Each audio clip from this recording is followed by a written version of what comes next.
Magandang araw po sa inyong lahat at kung saan man po kayo dako ng mundo naroon, sana po ay ligtas kayo sa nararanasan po nating bagyo ngayon.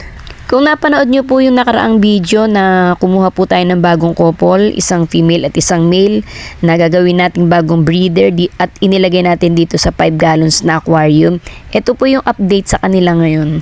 Kaya po nung sinabi ko sa video na after 3 days lalabas na po yung itlog netong female natin at tatanggalin ko after 1 week itong male para mag-solo yung ating female. Pero hindi na po ako makapag-antay ng isang linggo kaya ngayon 3 days pa lang tatanggalin na natin tong ating male crayfish para naman makapagpahinga at hindi ma-stress tong ating female crayfish gawa ng siya nga ay buried na. Ayan, hindi na natin i-acclimate yan kasi nga pasaway siya, parusa ko sa kanya yan. Joke lang po. Hindi ko na siya in-acclimate kasi nga parehas lang naman tong tubig na paglalagyan niya at yung dati niyang pinanggalingan. Halos sabay ko yan nilinis at sabay ko rin pinalitan niya ng tubig. Medyo matibay naman na tong crayfish na to kasi malaki na siya, hindi katulad ng mga craylings na mahina pa sila sa bagong tubig. As madali silang ma-water shock. Kung mapapansin nyo po yung tubig ng aquarium natin, kakaunti lang.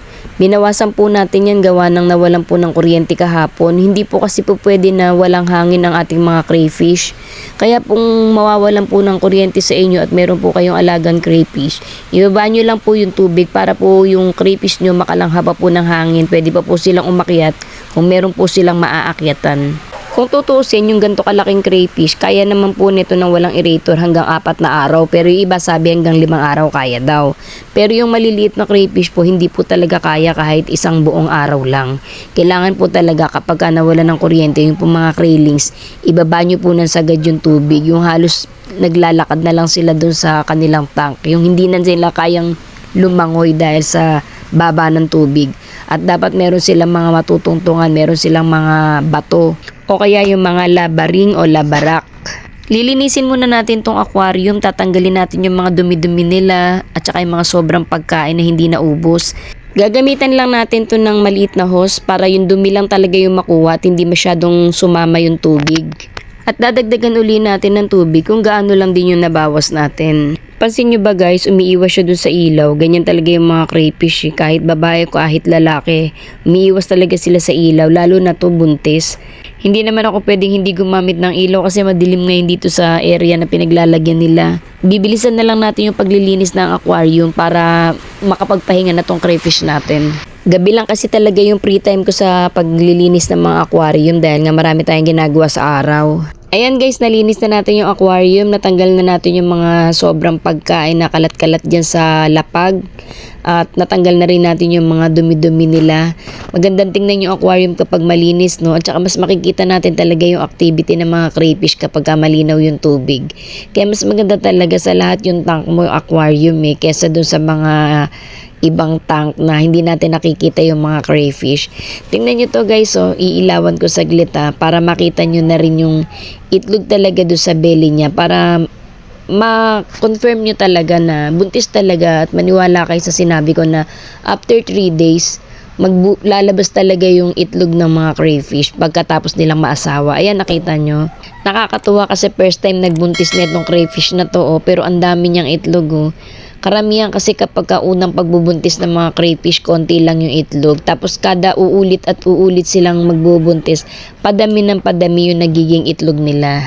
Kaya sana magtuloy-tuloy itong pagbubuntis ng crayfish natin para naman mas marami ulit tayong maging craylings at hindi na natin sila ililipat agad-agad or meron ulit tayong gagawin na experiment para mapatunayan ko talaga kung mali talaga yung paglilipat ko ng 6 days pa lang. Kasi ang daming posibilidad na tinitingnan natin dito dahilan Unang-una nga, yung 6 days pa lang sila, baka na water shock. Pangalawa, yung lakas ng aerator na ginamit ko dun sa rep tub. Kukunti lang kasi yung tubig na nakalagay doon tapos parang ang lakas ng buga ng aerator. Pwede rin doon o pwede rin naman na yung parameter ng tubig o baka hindi sapat, yung mga ganung bagay. O pwede rin nga yung sinasabi natin na hindi natin siya na-acclimate kasi noong una sabi ko i-acclimate ko ng 30 minutes pero yung totoong dahilan guys kung bakit hindi ko sila in-acclimate kasi pinilit ko silang bilangin.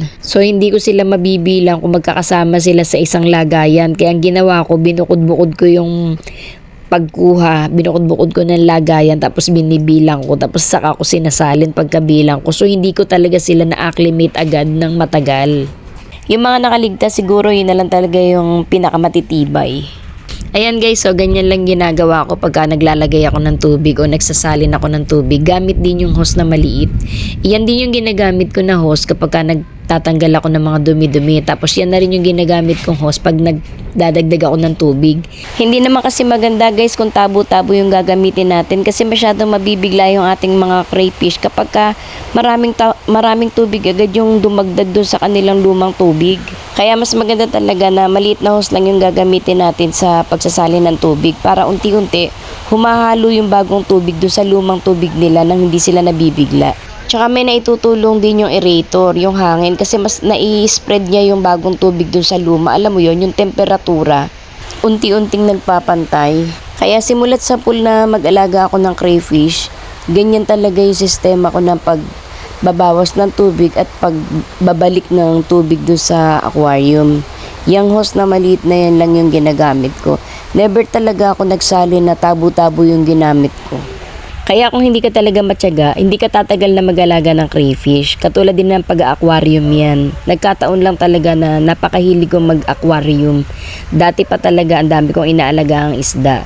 Talagang nalilibang talaga ako kapag naglilinis ako ng aquarium. Yung pagpapalit ng tubig, pagdagdag ng tubig.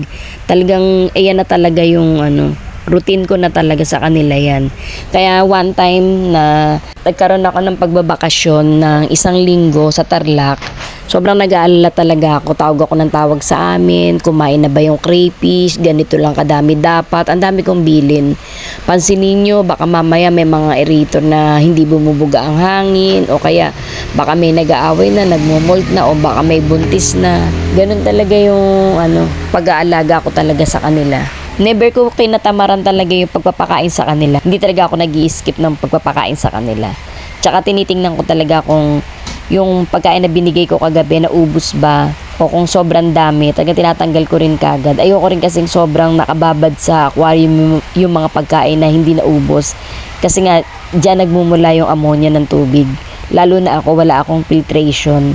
Gamit ko lang aerator. Okay, maraming salamat po ulit sa inyong panonood, especially po sa Team Lintec.